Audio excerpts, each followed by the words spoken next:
and you have to take the hatred and put that on the side if you want your children to survive or live in a better society than what we live in now. Now, getting back to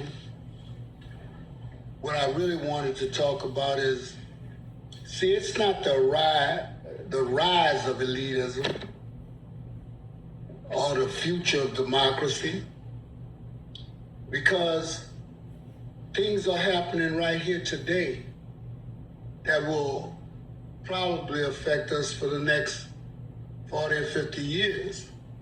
See, when you play follow the leader or you elect an incompetent leader, they can put you in war situations, financial situations, societal situations, military situations on your own home land, in your own cities.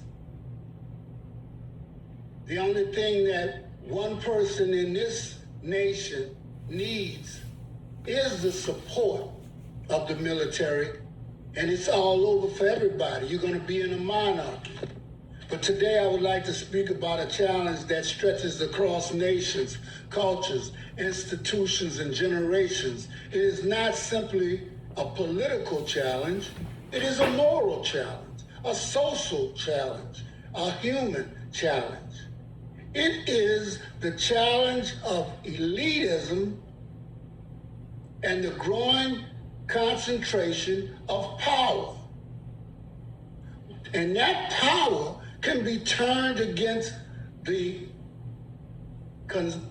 what they call their constituency.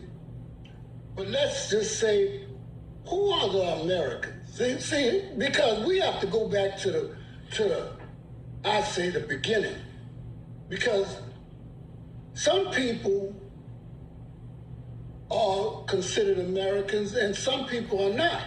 But those people that other people say are Americans died for this country, and by the Constitution, they're supposed to be Americans, but they don't get treated that way.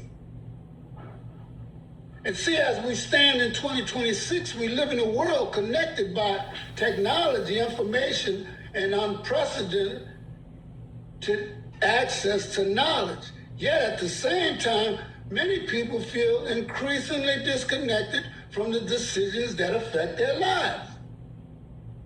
You see, when you play follow the leader, a lot of times you don't want to play the game, but once that leader has control, you have to follow him.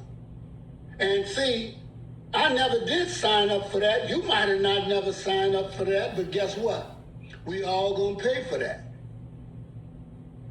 See, this present administration, they see wealth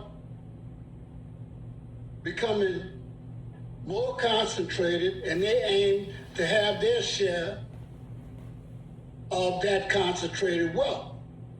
They see influence gathering in a few hands, and they want to be one of the hands that power is gathered in. See, we see institutions becoming more distant, and we wonder about the principles of equality and democracy. But those ideals are celebrated in words, but neglected in practice. See, elitism is more than economic inequality. See, it's a way of thinking. It's like a monarchical thought pattern. King, queen. You understand? And it is the belief, sometimes open, sometimes hidden, that certain groups inherently are more important, more valuable, or more deserving of authority than others. The mindset can appear in business, education, media, government, especially government. Even in everyday social interactions, it encourages the idea that status defines worth It teaches people to measure value according to influence, wealth, titles, visibility, rather than character, integrity, and contribution. But also, they measure the color of your skin. They measure the look of your clothes. They measure the grade of your hair, how your shoes look, how you walk.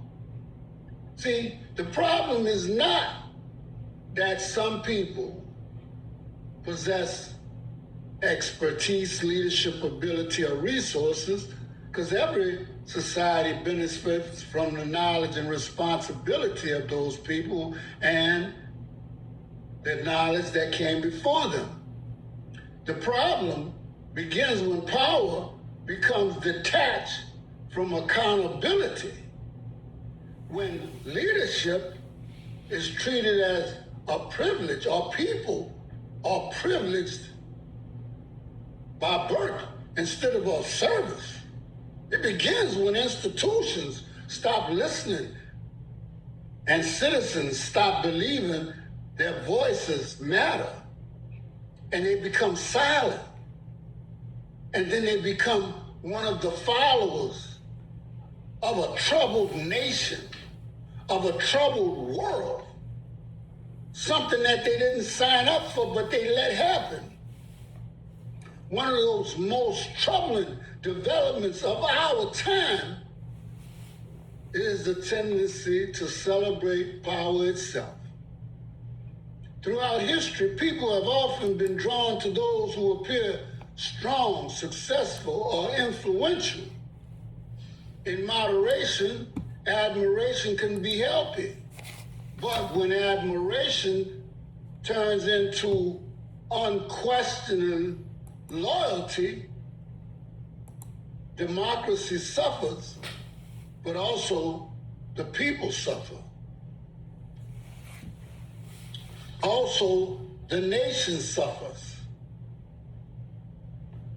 A democratic society depends on citizens who ask questions, evaluate evidence, and hold authority accountable. And we have not been doing that. We have been sitting down here being fed information from the media, or just to say propaganda. We have been fed what a group of people want us to know. We don't question anything. We eat anything that they say, and we don't hold anybody accountable. And when I say accountable, you got to come out of your doggone house. Too often societies become fascinated with those powerful personalities, like the drunk. They invest extraordinary trust in individuals while neglecting the institutions, principles, and safeguards that are meant to protect everyone. See, now MAGA wants to turn on the person that they put in office. They support it. You see, because we all know where the majority of money is and what part of it they really associate with. And that charismatic person doesn't have to be a graduate of Harvard or Yale and the smartest person. All he has to do is play up on the weaknesses of people, whether they are intellectual people or they're out there picking cotton. You want to be associated with that power, that charisma, even though that's going to send you to jail or kill you.